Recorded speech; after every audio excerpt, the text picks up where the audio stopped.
मैं रोमी, और आज ये कहानी मेरी आप बीती है। मैं अपना कॉलेज खत्म करके राजस्थान से 100 किलोमीटर दूर बंदवाड़ी अपने मामा के घर गया था। दरअसल माँ पापा के एक कार एक्सीडेंट में गुजर जाने के बाद मेरे मामा ने ही मेरी परवरिश की थी, और करीब 13 सालों के बाद मैं वापस अपने गांव अपने मामा के पास गया था। पर यहाँ पहले जैसा कुछ भी नहीं रहा। जिस गांव में हर वक्त चहलकदमी रहती थी, वहाँ अक्सर अब मौत की शांति पसरी रहती है। मामा का परिवार जो पहले पूरी हवेली के 10 चक्कर काटता था, वो सिमट कर हवेली के सामने बने एक छोटे से घर के 4 कमरों में सिमट कर रह गया था। मामा जी, इतना सब कुछ हो गया और आपने मुझे बताया तक नहीं। क्या आप मुझे अभी भी पराया समझते हैं? अरे नहीं रोमी बेटा, ऐसा कुछ नहीं है। और तुम ये फालतू की बातें सोचना बंद करो। बात कुछ और है, तुम नहीं समझोगे। मेरे बार बार पूछने पर भी मामा ने मेरे सारे सवालों के जवाब खामोशी से ही दिए और कुछ देर बाद अपने कमरे में चले गए। मैंने घर में सभी से पूछा भी था कि पूरी हवेली को छोड़कर आप लोग इस छोटे से घर में क्यों रहते हैं, पर घर के किसी भी सदस्य के कान में जूं तक नहीं देंगी और मुझे इग्नोर कर सब अपने अपने कमरे में जाकर सो गए। मगर मेरी नींद तो उड़ चुकी थी। मैं जब से वापस आया था, कोई मुझसे सीधे मुंह बात करने को राजी ही नहीं था। इसी सोच के साथ मैं घर की बालकनी में खड़ा सिगरेट पी रहा था कि तभी मैंने देखा कि काले कपड़ों में एक औरत हवेली की ऊपरी मंजिल पर हाथ में मशाल लिए रोते हुए कहीं जा रही है, और ठीक उसके पीछे 6-7 औरतों का झुंड, वो भी अपनी छाती पीटते हुए रोती चली जा रही है। राजस्थान के कई इलाकों में राजे रजवाड़ों और उनके बाद राजपूत जमींदारों के घरों में जब भी किसी पुरुष की मौत होती थी तो विलाप के लिए रुदालियों को बुलाया जाता था। रुदाली काले कपड़ों में औरतों के बीच बैठकर जोर जोर से छाती पीटकर मातम मनाती है। ये मातम मौत के 12 दिन बाद तक चलता रहता है। कहते हैं कि इसमें जितनी ज्यादा नाटकीयता होती है, उतनी ही उसकी चर्चा होती है। लेकिन हमारे घराने में तो ये प्रथा बहुत पहले बंद हो चुकी थी। पर मैं इस बात से हैरान था, क्योंकि रोने की आवाज पूरे इलाके में साफ गूंज रही थी, और ये आवाज मेरे अलावा कोई और सुन ही नहीं रहा था या फिर सुनना नहीं चाहता था। इसलिए अकेला ही मैं हवेली की ओर चल दिया। हवेली अब पहले से पूरी तरह बदल चुकी थी। चारों तरफ मकड़ी के जाले, चमगादड़ की बदबू और मौत का अंधेरा था। इसके बावजूद भी मुझे अभी भी रुदालियों के रोने की आवाज साफ सुनाई दे रही थी। पर इससे पहले मैं उस आवाज के पीछे हवेली के और अंदर जा पाता, मुझे पीछे से किसी ने पुकारा, रुक जाओ रोमी बेटा, वो मौत का रोना है। इसे सुनना अच्छी बात नहीं है। आओ वापस घर चलो। मामा जी, तो आप इन रुदालियों का रोना सुन सकते हैं, है ना? तो फिर उन्हें हवेली के अंदर क्यों आने दिया? और किसकी मौत हुई है जो मातम मनाने के लिए इन रुदालियों को बुलाया है? मेरी बात सुनकर मामा एक बार फिर चुप हो गए, पर मैं ये सब और होने नहीं दे सकता था। इसलिए मैंने भी मामा से साफ साफ कह दिया, मामा जी, या तो आप मेरे सवालों का जवाब दीजिए, आखिर ये सब हो क्या रहा है, वरना मैं हवेली के अंदर जाकर खुद पता लगा लूंगा। अरे नहीं रोमी, ऐसा मत करना। मैं तुम्हें सब कुछ बताता हूँ, पर तुम हवेली के बाहर आ जाओ। आओ। मामा के हाँ कहने पर मैं हवेली के बाहर आ गया, और हवेली के बाहर बैठकर उस रात उन्होंने मुझे सारी सच्चाई बताई। दरअसल मैंने जिन रुदालियों को हवेली में जाते हुए देखा था, वो जिंदा नहीं, मुर्दा थी।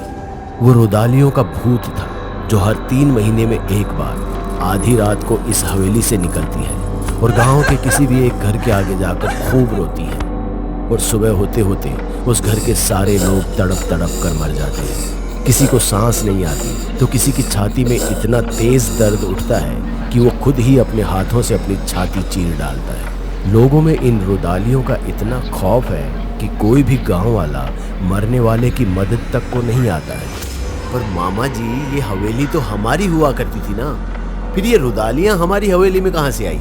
और रुदालियों की प्रथा तो हमारे घर में कब से बंद हो चुकी है। फिर बेटा, ये वो रोने वाली रुदालियां नहीं है जो रोते हुए हमारा दुख बांटा करती थी, बल्कि ये तो डाकुओं का गैंग हुआ करता था। डाकू जिन लड़कियों को अगवा करके लाते थे, उन्हें लूटपाट की ट्रेनिंग देकर बड़ा करते थे, और फिर गांव में किसी को मारकर अपनी लड़कियों को इन रुदालियों के भेष में भेजकर पूरे गांव को लूट लेते थे। पर इससे पहले कि ये गैंग बड़ा बन पाता, तेरे पापा को किसी ने इन डाकुओं के गांव में आने की खबर कर दी। इसलिए तेरे पापा ने इन रुदालियों को अपनी हवेली में बुलाया और अकेले ही सबको मौत के घाट उतार दिया और खुद भी शहीद हो गए। उस वक्त तुम अकेले अपनी नानी के घर में थे। तुम्हारे माँ पापा के बीच इतना प्रेम था कि तुम्हारे पापा के मरने की खबर सुनकर तुम्हारी माँ ने भी उसी वक्त प्राण त्याग दिए। इसलिए हमने तुम्हें एक्सीडेंट का झूठ बोला ताकि तुम इन सब से दूर रहो बेटा। अपने मम्मी पापा की मौत की सच्चाई जान मुझे सदमा लगा था, पर उनके प्रेम और बलिदान की बात सुनकर मुझे उन पर गर्व भी था। मुझे अब इस हवेली के अतीत के साथ साथ अपने माता पिता की सच्चाई भी पता चल गई थी। पर एक सवाल अभी भी मेरे मन में था, पर जब पापा ने सभी डाकुओं को मौत के घाट उतार दिया था तो फिर ये रुदालियों की आत्मा अभी तक हवेली में क्यों दिखाई देती है? क्या हमने उनका अंतिम संस्कार नहीं किया था?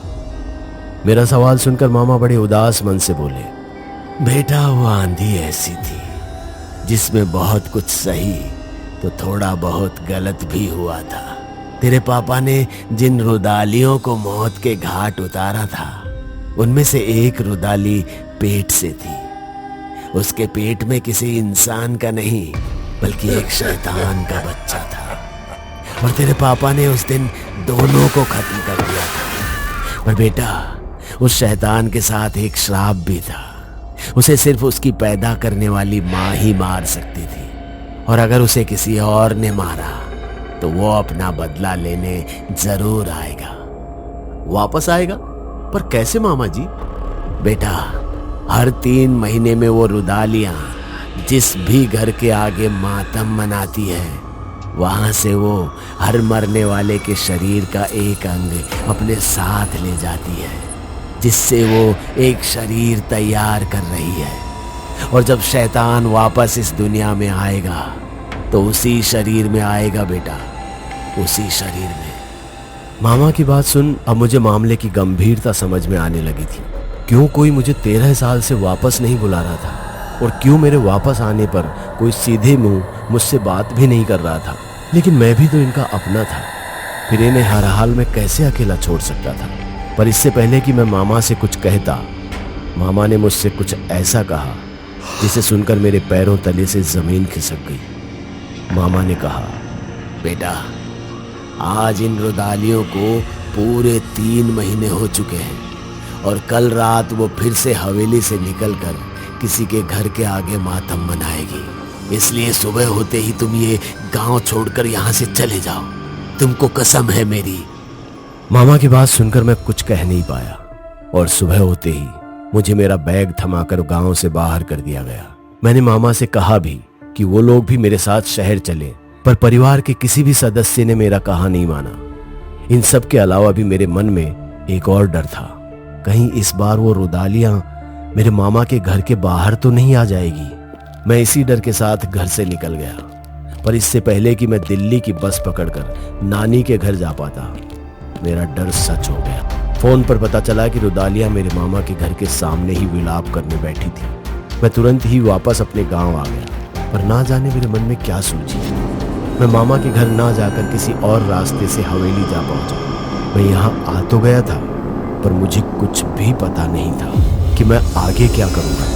इसलिए बिना ज्यादा कुछ सोचे मैं सीधा उसी मंजिल की ओर दौड़ पड़ा जहाँ मैंने पहली बार रुदालियों को देखा था, और सीढ़ियों का पीछा करते हुए मैं एक कमरे में आ गया। कमरे में घुप पड़ रहा था, पर किसी के सांस लेने की आवाज़ मुझे कमरे के एक कोने से आ रही थी। किसी तरह मशाल जला। मैंने कमरे के कोने में जाकर देखा तो मेरे होश उड़ गए। एक पूरा का पूरा इंसानी शरीर सुई धागे से सिया हुआ मेरे सामने पड़ा था, जिसकी सांसें चल रही थी।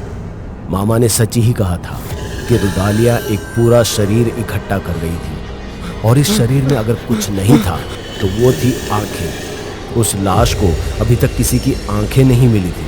मैं तुरंत ही उस लाश पर मशाल फेंक उसे जलाने ही वाला था कि इतने में उस लाश ने मुझे गर्दन से पकड़कर कमरे के एक कोने में फेंक दिया और सूंघता हुआ मेरी छाती पर पैर रख मेरी हड्डियां तोड़ने लगा। मैं दर्द से तड़प रहा था। मेरी आंख और नाक से खून पानी की तरह बहे जा रहा था। एक पल के लिए मुझे लगा कि शायद मैं भी उस शैतान के हाथों मारा जाऊंगा।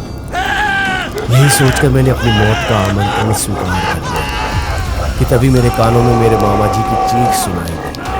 वो दर्द से तड़पते हुए जोर जोर से चीख रहे थे, जिसे सुन मैं समझ गया था कि रुदालियों ने अपना काम शुरू कर दिया और अगर जल्दी मैंने कुछ नहीं किया तो मेरे परिवार का कोई भी सदस्य जिंदा नहीं बचेगा। मेरा वंश भी हमेशा हमेशा के लिए खत्म हो जाएगा। यही सोचकर मैंने अपनी बची कुछ ही सांसों को इकट्ठा किया और पास ही में पड़ी हुई उस मशाल को उठाकर इंसानी लाश के मुंह पर मार उसके चेहरे को आग से झुलसा दिया, जिससे वो भी चीखने लगा था और उसकी चीख रुदालियों ने भी सुन ली।